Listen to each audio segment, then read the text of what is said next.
नमस्कार दोस्तों, स्वागत है आप सभी का हमारे इस चैनल पर।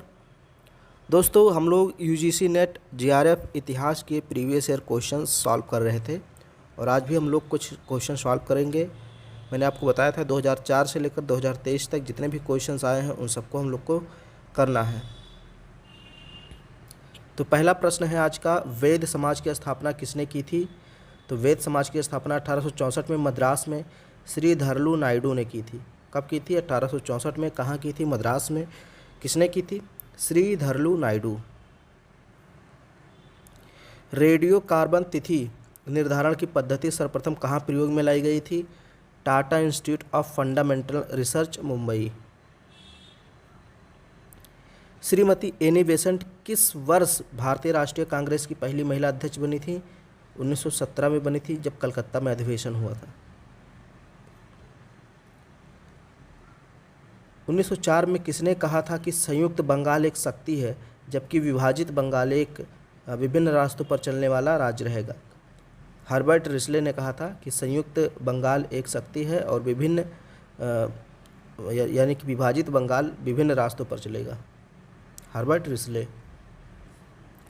श्यामजी कृष्ण वर्मा ने किस वर्ष भारत की स्वतंत्रता के लिए कार्य करने हेतु लंदन में इंडिया हाउस की स्थापना की थी? 1905 में। सही मिलान आपको करना है, तो आपको पता होगा मैं पहले से ही मिलान करके लाता हूँ। तो शेडलर आयोग कब आया था? 1917। राधा कृष्ण आयोग 1948। विश्वविद्यालय आयोग 1956। कोठारी आयोग 1964। तो ये आसान प्रश्न है अभी। फिर आपको सही मिलान करना है और एक तरफ वायसराय दिए हुए हैं, दूसरी तरफ उनका कार्यकाल दिया हुआ है। तो रीडिंग, लॉर्ड रीडिंग 1921 से 26 तक रहा वायसराय। विलिंगटन 31 से 36 तक। लॉरेंस 64 से 69, 1864 से 1869। और डफरिन 1884 से 1888।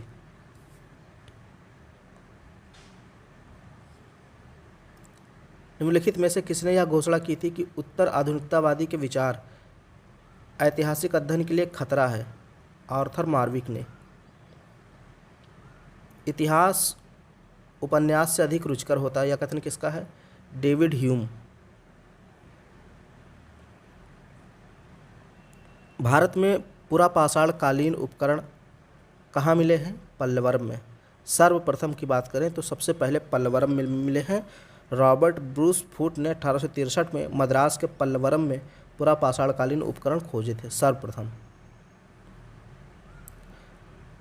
वायकोम सत्याग्रह को गांधी जी ने केरल में किस लिए प्रारंभ किया था? मंदिरों के निम्न जातियों अवर्णों के प्रवेश के लिए खुलवाने हेतु। तो वायकोम सत्याग्रह कब हुआ? 1924 के आसपास हुआ, केरल में। किसने गोपाल कृष्ण गोखले को व्यवहारिक, कर्मठ, कार्यकर्ता और सपनों का गुण, स्वप्न दृष्टा के गुणों का अनोखा संगम कहा है? श्रीमती सरोजनी नायडू ने। सही मिलान करना है। एक तरफ पुराने नाम दिए हुए हैं, दूसरे तरफ नए नाम दिए हैं। जैसे बरन को अब बुलंदशहर कहते हैं, कराचिल को अब कुल्लू कहते हैं। कुल्लू मनाली आपने नाम सुना होगा। तो जो कुल्लू था उसको पहले कराचिल बोलते थे। तबर हिंद को अब भटिंडा कहते हैं। पट्टन को अब अहिनवाड़ कहते हैं। पहले इसी को पाटन बोला जाता था, पट्टन बोला जाता था। फिर सही मिलान आपको करना है। कॉलिंस लॉरी लेपियर ने कौन सी बुक लिखी है? Freedom at Midnight. Judith Brown की है Gandhi's Rise to Power. Salman Rushdie Satanic Verses. H.B. Hodson ने लिखा है The Great Divine Britain India Pakistan. The Great Divine Britain India Pakistan, H.B. Hodson. Salman Rushdie Satanic versus.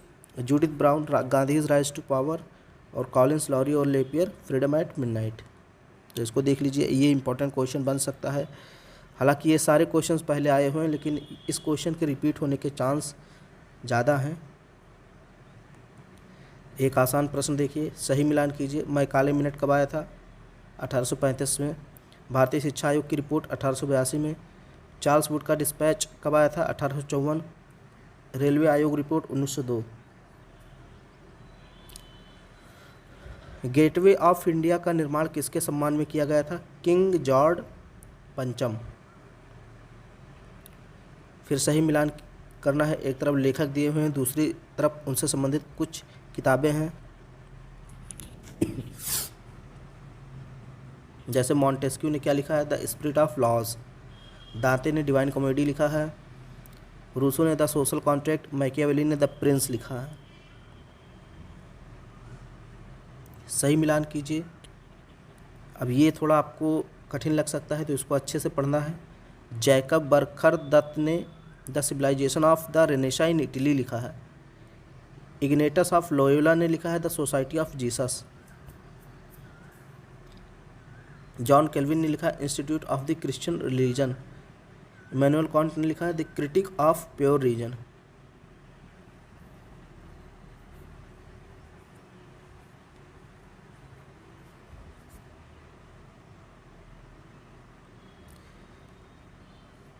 निम्नलिखित पेशवाओं को कालक्रम के अनुसार सुव्यवस्थित करना है। पहला है बालाजी बाजीराव, दूसरा है बालाजी द्वितीय, माधवराव प्रथम और माधवराव नारायण।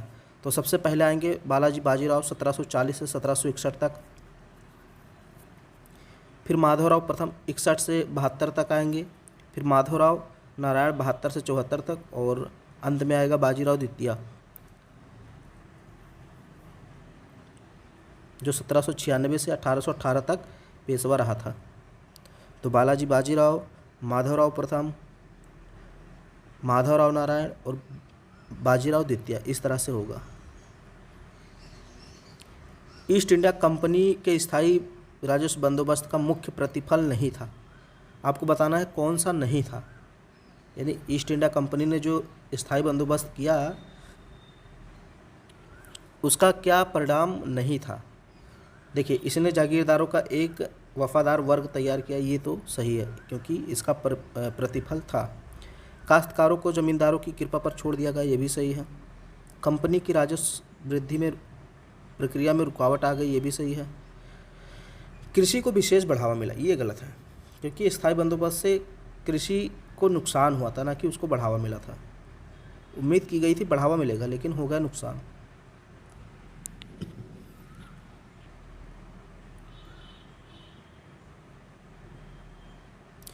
हैदराबाद के निजाम राज्य का संस्थापक कौन था? चिनकलिश खां। चिनकलिश खां था। हैदराबाद राज्य की स्थापना मोहम्मद शाह के शासनकाल में 1724 में किसने किया था? चिनकलिश खां ने। सकूर खेड़ा के युद्ध में मुबारिज खां को पराजित करने के बाद। निम्नलिखित विद्रोहों को क्रम में लगाइए, यहाँ कम नहीं क्रम होगा। तो पहला है कोली विद्रोह या इसी को कोल विद्रोह कहते हैं, दूसरा संथाल, तीसरा चुआर और हो, चौथा बघेरा। तो सबसे पहले इसमें हुआ था चुआर विद्रोह। चुआर विद्रोह हुआ था, ये देखिए चुआर और हो विद्रोह जो हुआ था ये 1768 से 1720 के बीच हुआ था। 1768 से 1820 के बीच, 1820 के बीच छोटा नागपुर बिहार में हुआ था। फिर बघेरा विद्रोह हुआ था 1818 में गुजरात में। तो देखिए ये 1768 में हुआ शुरुआत और बघेरा विद्रोह 1818 में गुजरात में। फिर कोल विद्रोह 1829 से 1839 में छोटा नागपुर बिहार में और संथाल विद्रोह 1850 में बिहार में हुआ था। तो सबसे पहले आएगा इसमें एक नंबर पे चुआर, दूसरे पे आएगा बघेरा और तीसरे पे आएगा कोल, चौथे पे संथाल। संथाल सबसे बाद में हुआ था 1855-56 में।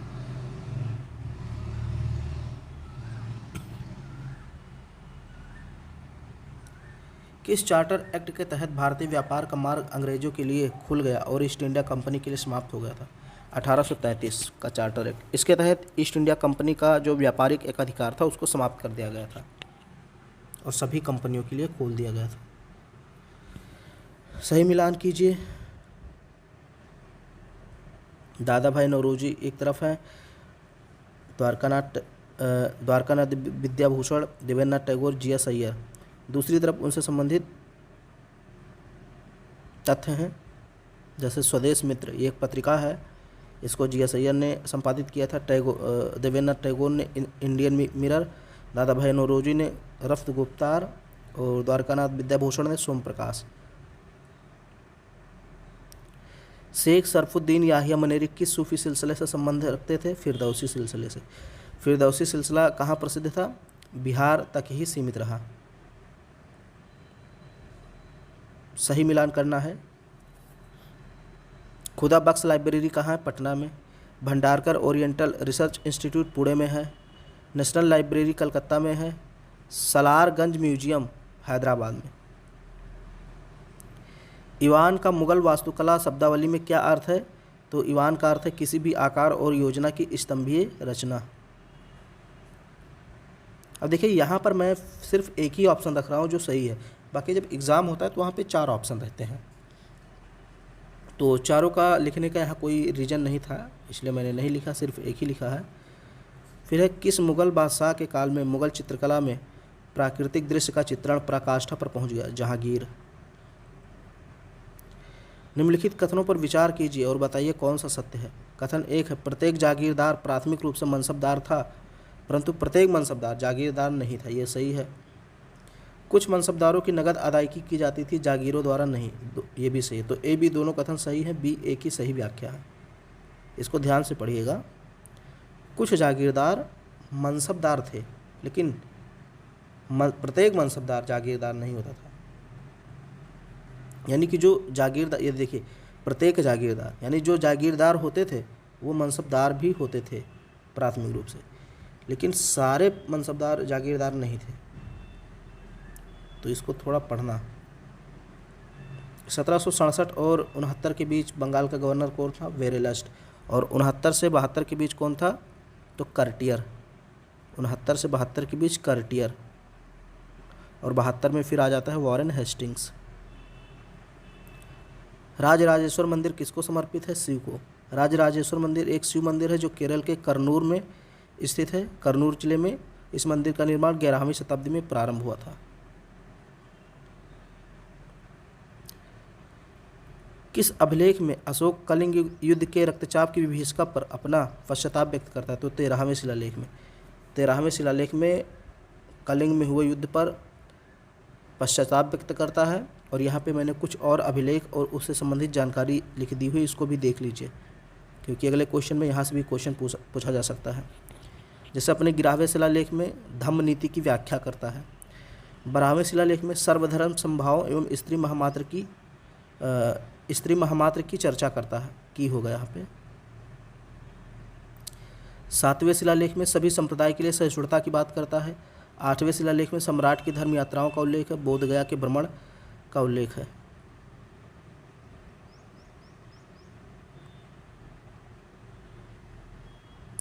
किन अभिलेखों में अशोक के नाम का स्पष्ट रूप से उल्लेख किया गया है? नेट्टूर, उदयगोलम, गुर्जरा, मास्की। ये ऐसे अभिलेख हैं जहाँ पे अशोक का नाम स्पष्ट रूप से अशोक ही लिखा है। तो मास्की कहाँ है? रायचूर कर्नाटक में। गुर्जरा कहाँ है? दतिया मध्य प्रदेश में। उदयगोलम कहाँ है? वेलारी कर्नाटक में। और निट्टूर कहाँ? ये भी कर्नाटक में। भाबरू अभिलेख, एक अभिलेख है भाबरू, ये बैराट राजस्थान में है, और इसमें अशोक का नाम प्रियदर्शी बताया गया है भाबरू में। यहाँ उस होगा। उस तमिल काव्य संग्रह की पहचान कीजिए जिसमें चेर वंश के शासकों की प्रशंसा की गई है। तो पदित्ति पट्टू, पदित्ति पट्टू जो है इसमें चेर शासकों की प्रशंसा की गई है। किस वंश को उसकी शासन व्यवस्था में स्त्रियों की भागीदारी के लिए जाना जाता है? चालुक्य। चालुक्य राजवंश में स्त्रियों की भागीदारी बहुत ज़्यादा होती थी प्रशासन में। मार्को पोलो दक्षिण भारत में कब आया था? 1293 में मार्को पोलो आया था दक्षिण भारत में, पांड्य शासक कुलशेखर के समय में। पांड्य शासक कुलशेखर थे उस समय। कौन सा कथन गलत है? बाबर के स्मरण अत्यधिक साहित्यिक मूल्य का ऐतिहासिक स्रोत है। बिल्कुल सही है। इसमें वर्णित घटनाएं कालक्रमानुसार नहीं है, यही गलत है, क्योंकि कालक्रम के अनुसार ही सारी घटनाएं हैं। बाबर नामा की बात हो रही है यहाँ पर, जो कि बाबर की आत्मकथा है, उसी के बारे में बताया जा रहा है। बाबर ने प्रत्येक अच्छी बुरी घटना का अत्यधिक निष्पक्षता से वर्णन किया, ये भी सही है। ऐतिहासिक घटनाएं बाबर के निजी विचारों, मनोभावों और विवेक से इस प्रकार मिल गई हैं कि उन्हें एक दूसरे से अलग नहीं किया जा सकता, ये भी सही है। हस्तिनापुर के बाढ़ में बह जाने के बाद पांडवों ने अपनी राजधानी कहाँ बनाई थी? कौशाम्बी में।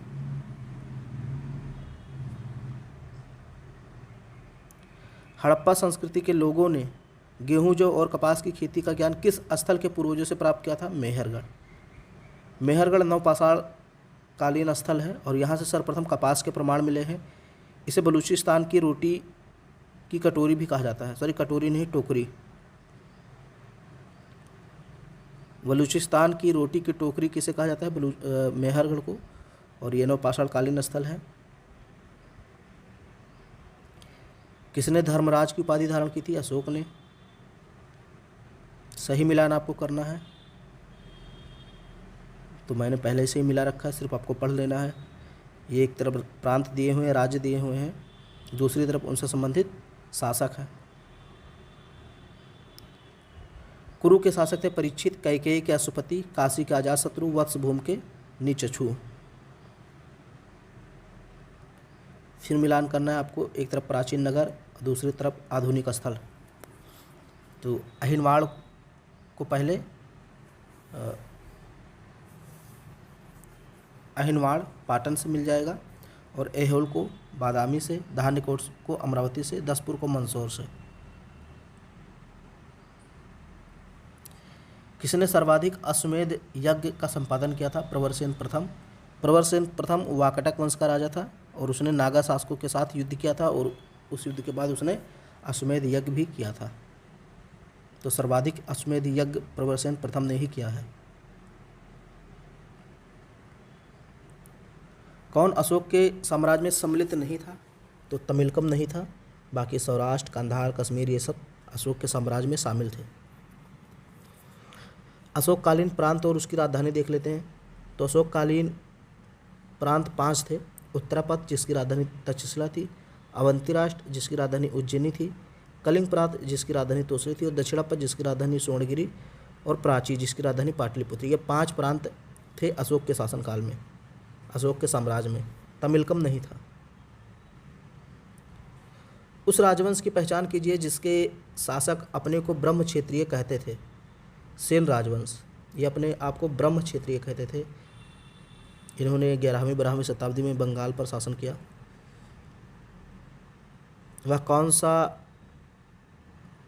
वह साक्ष्य कौन सा है जो अशोक के भ्रातृ युद्ध की परंपरा को झुठलाता है? तो अशोक का चौथा शिलालेख। अशोक अपने चौथे शिलालेख में यह वर्णित करता है कि प्रियदर्शी के धर्म आचरण भेरी घोष धम्म घोष में बदल गया है। इसमें जीवित प्राणियों के वध, हिंसा का त्याग, संबंधियों, भ्रातृ युद्ध परंपरा को झुठलाया गया है। गौतमी पुत्र सातकर्णी के हाथों नहपान की पराजय किस मुद्रा भांड से प्रमाणित होती है? नासिक। गौतमी पुत्र सातकर्णी ये सातवाहन वंश का शासक था। 106 ईस्वी से 130 ईस्वी तक सबसे महान शासक था सातवाहन का। इसने वेंकटक स्वामी की उपाधि धारण की थी। इसने बौद्ध संघ को अजकाल किए तथा कार्ले के भिक्षु संघ को करकज नामक ग्राम दान में दिया था। करजक है, करजक। नासिक में जोगलथम्बी से चांदी के लगभग 8000 सिक्के प्राप्त हुए हैं। वही क्वेश्चन यहाँ पे पूछा है। गौतमी पुत्र सातकर्णी के हाथों नहपान की पराजय किस मुद्रा भांड से प्रमाणित हुई? तो नासिक से।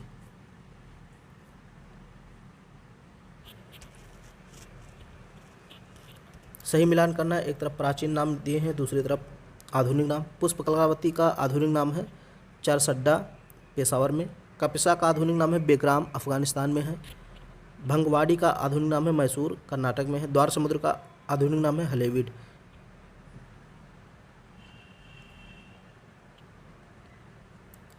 पाटलिग्राम जो परवर्ती काल में सुप्रसिद्ध पाटलिपुत्र नगर बन गया था, उसका प्रारंभ में दुर्गीकरण किसने कराया था? तो अजातशत्रु ने। पाटलिग्राम जो बाद में पाटलिपुत्र बन गया, उसका दुर्गीकरण सबसे पहले किसने कराया था? अजातशत्रु ने। अजातशत्रु का शासनकाल 492 ईसा पूर्व से लेकर के 460 ईसा पूर्व तक था, और इसे कुड़िक कहा जाता था। अजातशत्रु को कुड़िक कहा जाता था। इसने प्रसेनजीत की बहन वाजिरा से विवाह किया था, और अजातशत्रु जैन मतानुयायी था। इसका मित्र वत्सकार था। अजातशत्रु के समय ही प्रथम बौद्ध संगीति का आयोजन राजगृह में हुआ। तो ये सारे फैक्ट याद रखिए, यहाँ से प्रश्न जरूर पूछे जाते हैं। प्रथम बौद्ध संगीति का आयोजन किसके समय हुआ? अजातशत्रु के समय। कहाँ? राजगृह में। अजातशत्रु का मित्र कौन था? वत्सकार। ये भी प्रश्न पूछा गया है कि वत्सकार किससे संबंधित है? अजातशत्रु से। अजातशत्रु किस धर्म को मानता था? जैन धर्म को। प्रसेनजित की बहन वाजिरा से इसका विवाह हुआ था। अजातशत्रु को कुड़िक भी कहते हैं।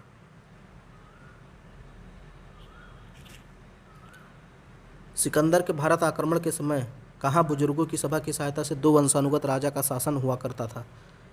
पत्तल यानी पाटल पर। वही जो आहिनवाड़ है उसी की बात हो रही है। मौर्य शासनकाल में पौतवाध्यक्ष किस विभाग का प्रमुख अधिकारी था? पौतवाध्यक्ष। तो पौतवाध्यक्ष होता था मापतौल का अधिकारी, मापतौल विभाग का अधिकारी। अब यहाँ पे कुछ और अधिकारी दिए गए हैं, इनको भी पढ़ लीजिए।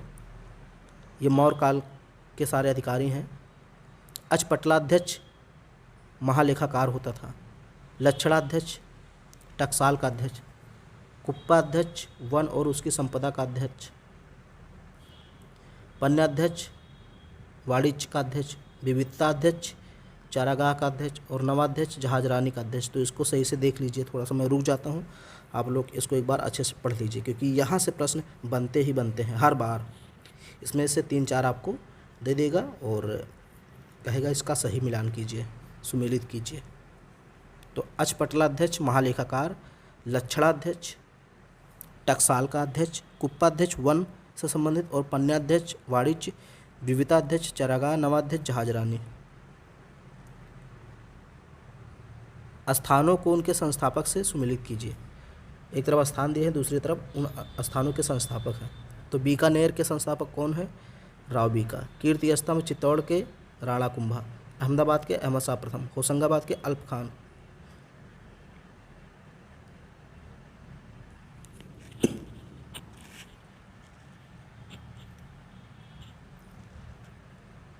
हल्दी घाटी के युद्ध में मेवाड़ के शासक महाराणा प्रताप को मुगल सेना ने पराजित किया था, और जिसका नेतृत्व कौन कर रहा था? राजा मान सिंह।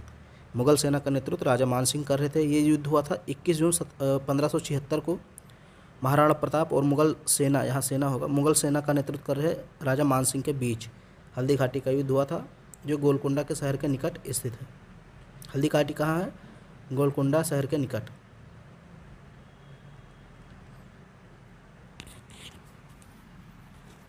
कौन सा कथन गलत है?